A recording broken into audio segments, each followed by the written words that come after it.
आप सभी का स्वागत है मनोविज्ञान की इस क्लास में। और आज की क्लास में हम बात करेंगे मानव आँख की संरचना और उसके कार्य के बारे में। तो स्टार्ट करते हैं आज की क्लास, जो कि है structure and function of human eyes पे। आँख के चारों ओर के गोलाकार भाग को नेत्र गोलक कहा जाता है और इस नेत्र गोलक को हम 3 भागों में बांटकर आसानी से समझ सकते हैं। पहला भाग है श्वेत पटल या स्क्लेरोटिक कोट, दूसरा भाग है मध्य पटल या कोराइड कोट और तीसरा भाग है दृष्टि पटल या रेटिना कोट।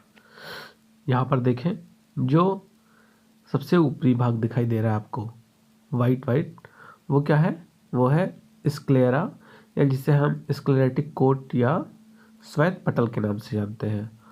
उसके नीचे कोराइड है जिसे हम मध्य पटल के नाम से जानते हैं और सबसे नीचे है रेटिना कोट या दृष्टि पटल, जिसके द्वारा हमें दृश्य संवेदनाएं प्राप्त होती है।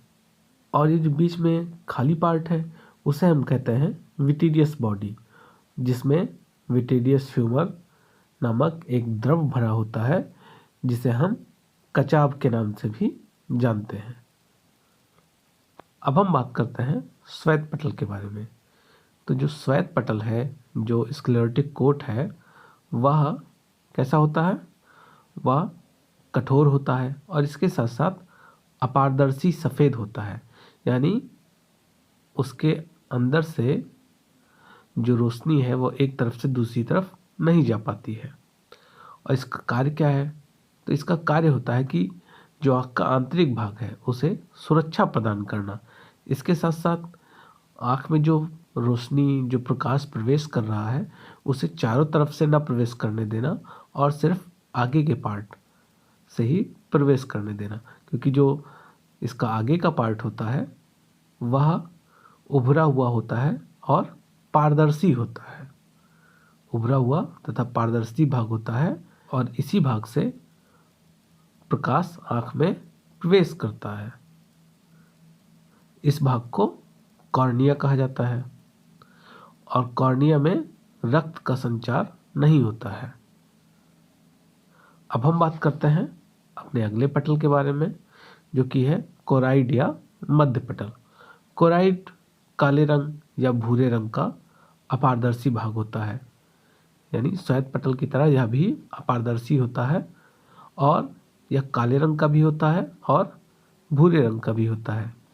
इसी के आधार पर हम लोगों की आँखों के बारे में कहते हैं कि ये तो इसकी आँख तो काली है या इसकी आँख तो भूरी है। वो किसके आधार पर हम कहते हैं? वो मध्य पटल का जो कलर रहता है उसी के आधार पर हम व्यक्ति की आँख के बारे में वर्णन करते हैं। और मध्य पटल में जो प्रकाश का प्रवेश रहता है वो हर जगह से ना होकर सिर्फ मध्य पटल के आगे के जो थोड़ा सा उभरा हुआ भाग है वहाँ से होता है। वहीं से प्रकाश आँख के अंदर प्रवेश करता है, जिसे हम आइरिस कहते हैं,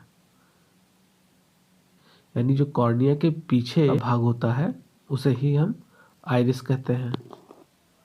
अब आप चित्र में देख रहे हैं कि जो आइरिस है, तो आइरिस में एक गोल छेद होता है, एक गोल छिद्र दिख रहा होगा आपको, जिसे हम प्यूपिल कहते हैं। और आइरिस तथा कॉर्निया के बीच में एक तरल पदार्थ भरा होता है जिसे एक्वियस ह्यूमर कहा जाता है और यह पदार्थ हर 4 घंटे में परिवर्तित होता रहता है। जैसा कि हमने अभी देखा था कि जो कॉर्निया है उसमें ब्लड का सर्कुलेशन नहीं होता है, वहाँ पर ब्लड का संचार नहीं होता है, तो फिर वह अपना पोषक तत्व कहाँ से प्राप्त करती है? तो कॉर्निया में जो पोषक पदार्थ है वह इसी ह्यूमर के द्वारा, इसी द्रव के द्वारा प्राप्त होता है। और कॉर्निया से जो प्रकाश आता है वह पुतली के द्वारा, मतलब प्यूपिल के द्वारा आँख के भीतरी भाग में पहुँचता है।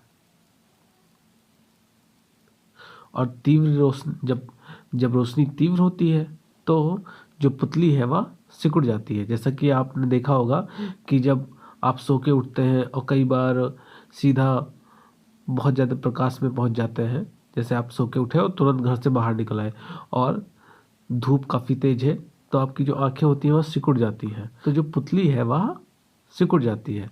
लेकिन जब रोशनी कम होती है तो क्या होता है, पुतली या पिपल फैल जाता है। पुतली के जस्ट पीछे लेंस होता है।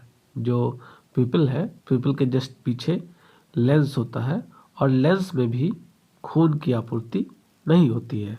यह भी अपना पोषक तत्व उसी जल द्रव से प्राप्त करता है, जिसे हम एक्वियस ह्यूमर कहते हैं। अब लेंस का काम क्या होता है, तो लेंस का काम पिपल के द्वारा आने वाली प्रकाश को आँख के भीतरी सतह के भीतर एक निर्धारित स्थान पर पहुंचाना होता है।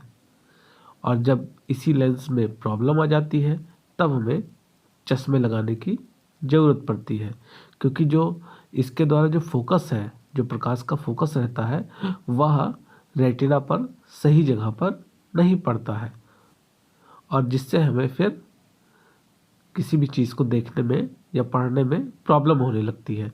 तो फिर हम चश्मा लगाकर इस लेंस की जो कमी है उसको पूरा करते हैं। और लेंस का छोटा होना या बड़ा होना यह किस पर निर्भर करता है, तो यह निर्भर करता है सिलियरी मसल्स पे। अब हम बात करते हैं रेटिना के बारे में या दृष्टिपटल के बारे में। जो भी हमें चीज़ें दिखाई देती हैं वह हमें तभी दिखाई देती हैं जब उस वस्तु से प्रकाश परावर्तित होकर रेटिना पर एक सही जगह पर पहुंचता है। रेटिना नेत्र गोलक का सबसे भीतरी भाग होता है तथा दृष्टि संवेदन की दृष्टिकोण से सबसे अधिक महत्वपूर्ण होता है, क्योंकि रेटिना के द्वारा ही हमें दृष्टि संवेदन प्राप्त होता है। श्वेत पटल और मध्य पटल से होते हुए प्रकाश या रोशनी दृष्टिपटल यानी रेटिना तक पहुंचती है और दृष्टिपटल में दो तरह के प्रकाशग्राही कोशिकाएं होती हैं। एक है रॉड या जिसे हम सल्काएं कहते हैं और दूसरा है सूचियां या कोन।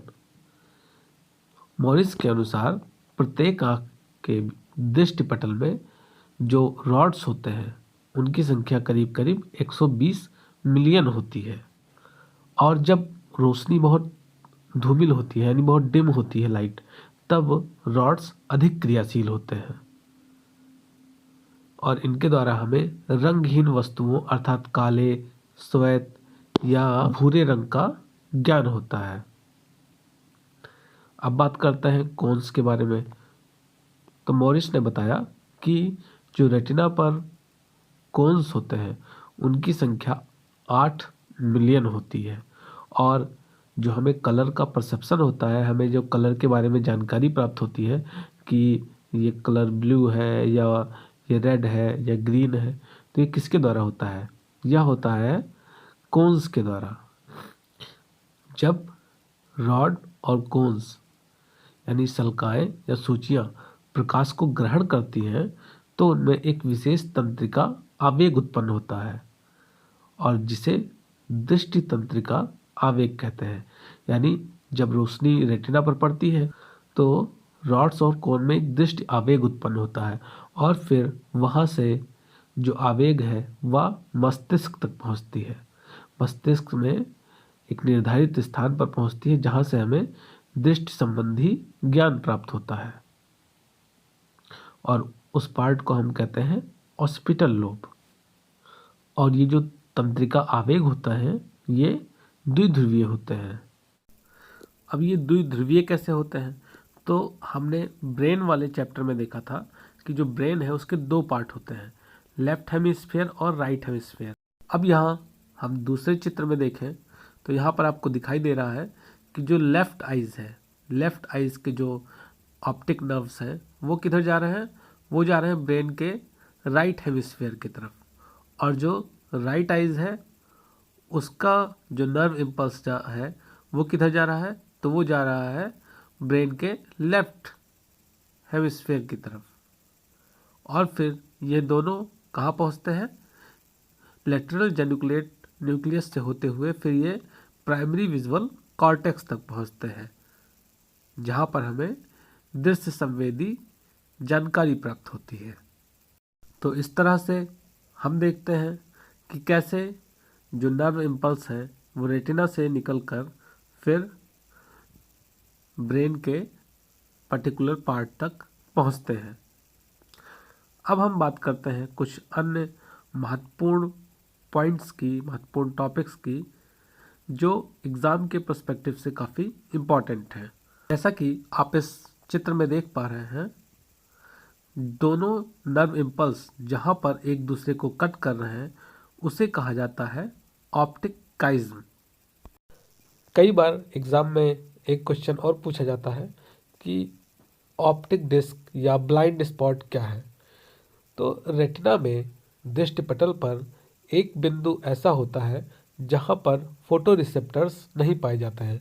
फोटो रिसेप्टर्स जो दृश्य संवेदनाओं को ग्रहण करते हैं वह नहीं पाए जाते हैं, और उस पार्ट को कहा जाता है ब्लाइंड स्पॉट, जैसा कि आप यहाँ पर चित्र में देख पा रहे हैं।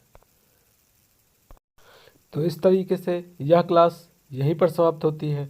नेक्स्ट क्लास में हम बात करेंगे कान की संरचना के बारे में, स्ट्रक्चर ऑफ एयर।